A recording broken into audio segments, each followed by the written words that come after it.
Okay, so this is this new movie. It's got a really long title, 3,000 Years of Longing. At points in time, I've called it 1,000 Years of Longing or 5,000 years. Apparently, it's 3,000 Years of Longing. Um, as the graphic said there, um, Sad and lonely? sad and lonely.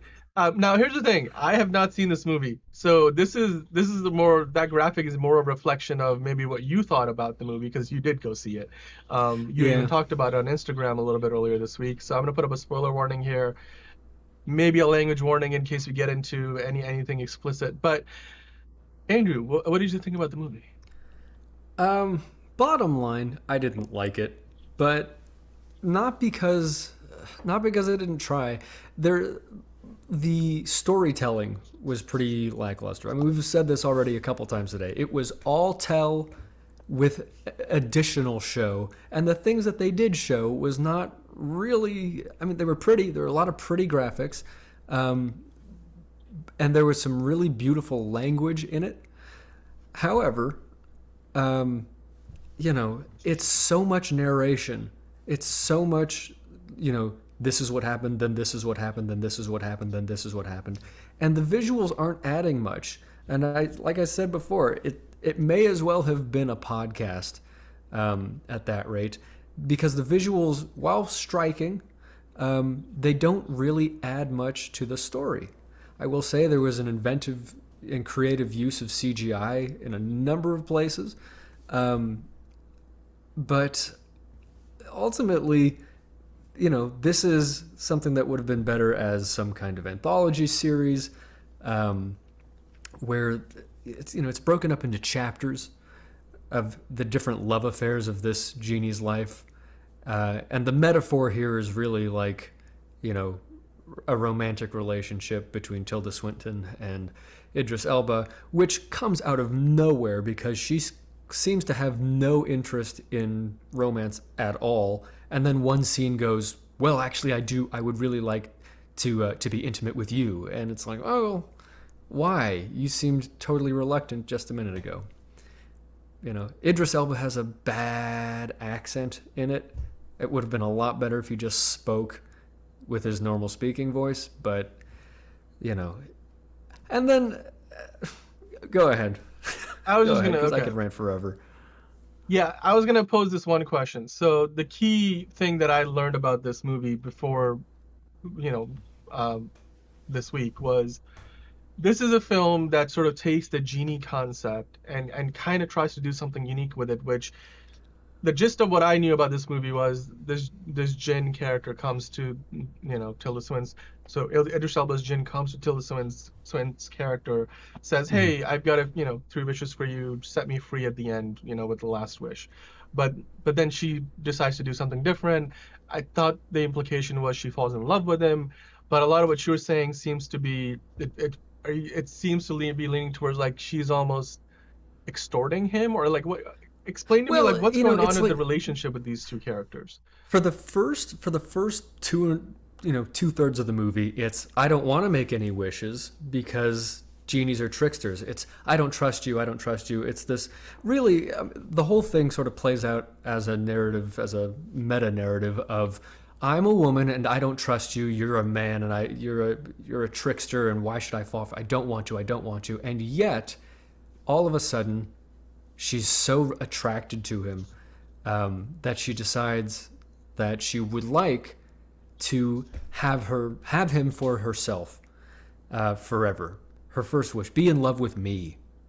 And the Wait, concept, this is giving me, wait, the way you just described it is giving me Glenn Close, Michael Douglas Fatal Attraction vibes. Is interest. that a It wasn't that creepy, but it was like there's sort of a toxic femininity here of I would like to have you and contain you in my little lamp. I want to keep, and that's the metaphor, is I have this all-powerful being here whenever I need him, and he's going to be my little secret.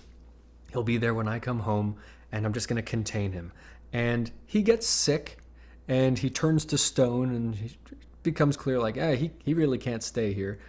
Uh, and then he comes back periodically, um, and I guess is set free. But she doesn't really uh, she doesn't really grow. She's like, I was lonely, now I'm lonely, and again, I guess maybe she does grow. Maybe she gives him the freedom in the end to just sort of live his own life and come and go as he pleases, being that they're different people, different beings. But it was a long way around the bush to get there. Okay, well, I was gonna very quickly pivot to the Rotten Tomato score because Sure. it usually is a reflection of the general reception of the audiences. So the critics have been giving it relatively favorable reviews. The audiences too are about the same. The numbers are pretty much correlated overall. And if you look at the consensus, they say the story isn't as impressive as the visuals, but Yeah, it's hard not to admire the ambition of the movie, which to me feels like an underhanded compliment almost. Like, would it you, is. yeah, like what do you think about that reception? I mean, this isn't the biggest Well, movie on the block by first of any all, means. first Like, of all, yeah. I went to see this in theaters, and they had it showing in the smallest theater, and I was one of four people in the theater. So Ouch. 73% of four people, well, I think we have an indication of why those scores match. I don't think a lot of people went to go see this. Um, and the type of people that it would have attracted are the type of people that would be enchanted by a story about, this. I, admittedly, not the target demographic for it, but I was observing this as objectively as I could to say, how do they use the elements of the sound, of the dialogue, of the on-screen, visuals, and some of those things were redundant. Some of them were pointless. Some of them were downright abrasive, and like trying to, you know, make a real point. And I don't respond well to that generally, but it was. I agree. Some of the visuals breathtaking, ambitious for sure. The storytelling didn't match up. Okay. And then from a directorial standpoint, this is George Miller, Mad Max. He's known for visual spectacle, obviously, but it looks like Mm-hmm. he fell short on the story side here. He does have that movie Furiosa in the works. Do you think this is a movie that is part of his catalog or portfolio of work will be something that will be remembered as something unique and different, or this is just going to be a blip on what is arguably a much more iconic portfolio of work all around? Like his Yeah, resume looks a this lot better this is without this this on is there, would you say? nothing like Mad Max, and I was I was skeptical about Mad Max, and then I saw it and I was like, yeah, I'm into this. I mean that was spellbinding. This was a little lackluster, and it just kind of droned. It sort of felt like reading the book that it's based on, which also has a title that's way too long. Yeah, that's to me is never a good thing when somebody says watching this movie was like reading the book, because you might Yep, think that's a compliment, but most of the time that means they basically did nothing to optimize the story for the screen, because a book exactly. naturally it's a different medium. It's not meant to be a visual thing. So Yeah, when you're adapting it, you always want to like give, adapt it to be as best as it can be portrayed on the screen, not as best as it could be read on the pages of a book. So, exactly. but And so it yeah, could have been shorter for that matter if it had right. optimized all of the elements. So the last question I'm going to ask you is this something that you recommend? Like, for example, just I'll use myself as an example, right? Like I've known about this movie for a little while. I was excited to go see it this week because again, the concept intrigued me enough. The cast, they've got two really good actors in this. George Miller's a great director. So Hmm. I'm still somewhat interested. I'm, like maybe just out of morbid curiosity, if not anything else. But based on your experience, would you recommend somebody go watch this A in theaters, or B, do you think somebody should wait to see this in at home when it comes out on, say, Amazon Prime or something, or Yeah. C, just skip it entirely? Well, like if you're curious and you want to see the spectacles, yeah, go ahead. Um, do you need to see it in theaters? No. Um, and if you're really in the mood for something that kind of has some supernatural elements and serves as a really good visual, and thought-provoking metaphor on romance and relationships. Rewatch Eternal Sunshine of the Spotless Mind. Okay.